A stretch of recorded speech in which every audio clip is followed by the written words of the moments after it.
Pasukan Garda Revolusi Islam Iran IRGC meluncurkan rudal ke pangkalan Amerika Serikat di Kuwait dan Bahrain.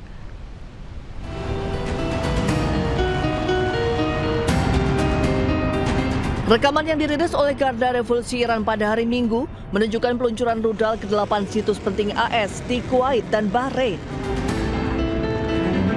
Dalam pernyataan yang disiarkan oleh media pemerintah, IRGC mengklaim bahwa pasukan gabungan Angkatan Laut dan Udaranya berhasil menghancurkan 8 infrastruktur penting milik militer AS. Khususnya, Pangkalan Udara Ali Al-Salem di Kuwait dan markas besar Armada kelima di Pelabuhan Salman di Bahrain. IRGC mengatakan serangan itu merupakan serangan balasan terhadap agresi Amerika baru-baru ini terhadap situs-situs pesisir Iran. Iran juga mengatakan bahwa mereka menganggap pengaturan navigasi di Selat Hormuz sebagai tanggung jawab mereka berdasarkan memorandum Islamabad. Iran memperingatkan bahwa kapal-kapal yang melanggar akan ditindak dengan lebih tegas.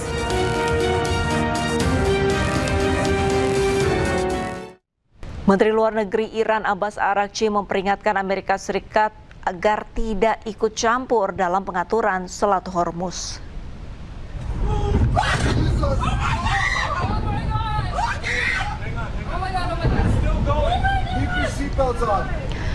Menurut Araghchi, ikut campurnya pihak lain akan meningkatkan ketegangan kawasan Timur Tengah dan menunda pembukaan jalur pelayaran strategis tersebut.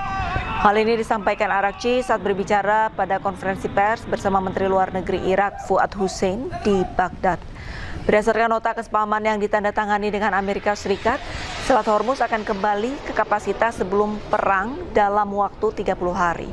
Ia juga menyuruhkan penghentian menyeluruh operasi militer Zionis Israel di kawasan Timur Tengah termasuk Lebanon. Menteri Luar Negeri Iran menyambut baik usulan Irak untuk meluncurkan dialog regional antara Dewan Kerja Sama Teluk.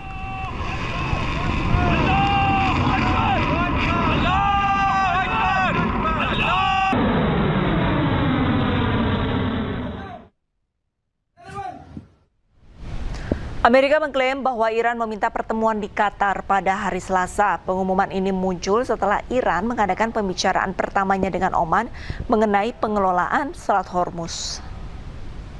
We hit $69 today.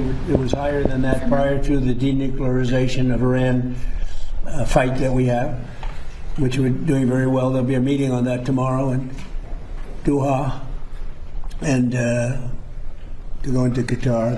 I think they've already left, or they're just about getting ready to leave. So we'll see how that goes. But we're doing very well on that front. But the meeting in Doha is going to be perhaps important, perhaps not. We're going to find out. But we're winning militarily. It's almost won militarily, I would say. And it's really very simple. It's the denuclearization of Iran. We don't want them to have a nuclear weapon, and they're not going to have a nuclear weapon. They've agreed to that, in all fairness. Tak peduli dengan perjanjian damai Amerika-Iran, serangan Israel kembali mengguncang jalur Gaza menyebabkan sedikitnya 3 orang tewas.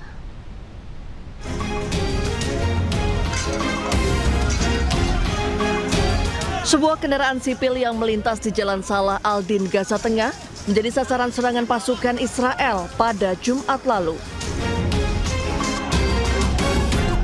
Kendaraan langsung terbakar hebat, sementara tim medis dan warga mengevakuasi para korban.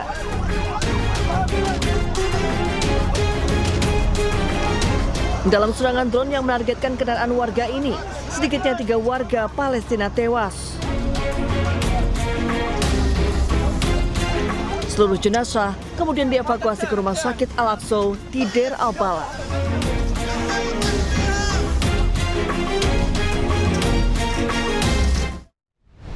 Pasukan Israel mulai memasuki wilayah Suriah di kawasan pedesaan Daraa bagian barat.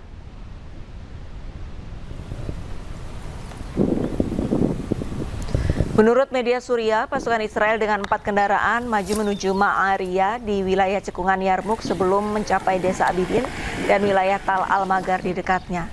Tentara memasang penghalang jalan di sepanjang jalan Abidin Jamlah, sementara yang lain duduk di bawah tenda besar di samping kendaraan militer di daerah Tal Al-Magar.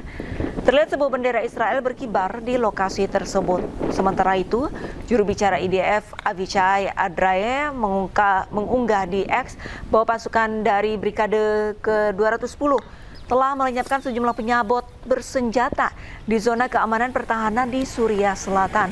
Sejak pemerintah transisi mengambil alih kekuasaan di Damaskus pada Desember 2024, Israel telah memperluas militernya di Suriah Selatan dengan alasan ingin mencegah senjata jatuh ke tangan pasukan musuh.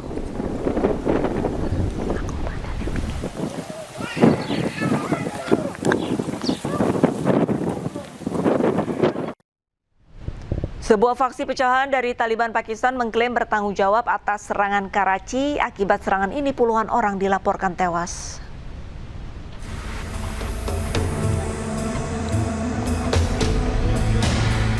Sejumlah bangunan di Paktia, Afghanistan Timur hancur setelah serangan dari Pakistan. Tak hanya puing bangunan, bercak darah pun terlihat di sekitar tanah. Pemerintah setempat mengutuk serangan ini dikarenakan banyak perempuan dan anak-anak yang menjadi korban tewas.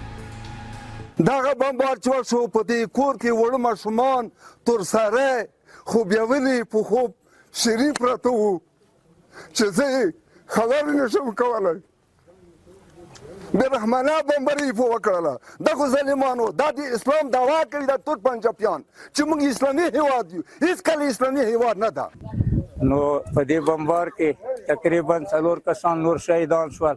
هغه چې کوم خلکو مثال را خلاصول خلک ورته راټول شول، جمع شول، ټول پورې قوم جمع شو. هغه چې کله راغلل بیرته بیا 20 منټه وروسته بل بمبار وشو. په هغې کې 13 نفرو ته د شهیدانو تعداد ورسېدو. او پر وژلو خو بیخي حساب هم نه ده شوی، ځکه چې 100 نفره وي، 200 نفره وي، هر څو نفره چې وي هغو فاته نه لګېږي. Serangan itu terjadi sehari setelah orang-orang bersenjata menyerang markas besar Pakistan Rangers di Karachi dan menewaskan 3 personel paramiliternya. Menurut laporan media, Jamaat ul Ahrar, sebuah faksi pecahan dari Taliban Pakistan, mengklaim bertanggung jawab atas serangan Karachi. Jumlah korban tewas akibat serangan Pakistan di Paktia pun meningkat menjadi 36 warga tewas dan 163 lainnya luka-luka.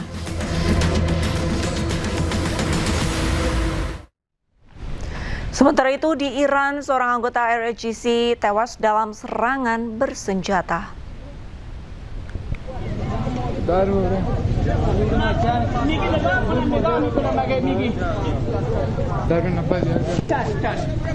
Serangan terjadi di Sarafan, Provinsi Sistan dan Baluchistan, Iran Tenggara. Menurut laporan warga, seorang pria bersenjata tak dikenal menembaki seorang anggota IRGC. Saat kejadian, korban sedang bersama istrinya di dalam mobil. Keduanya pun meninggal di tempat. Hingga kini, belum ada pihak manapun yang mengaku bertanggung jawab atas serangan ini.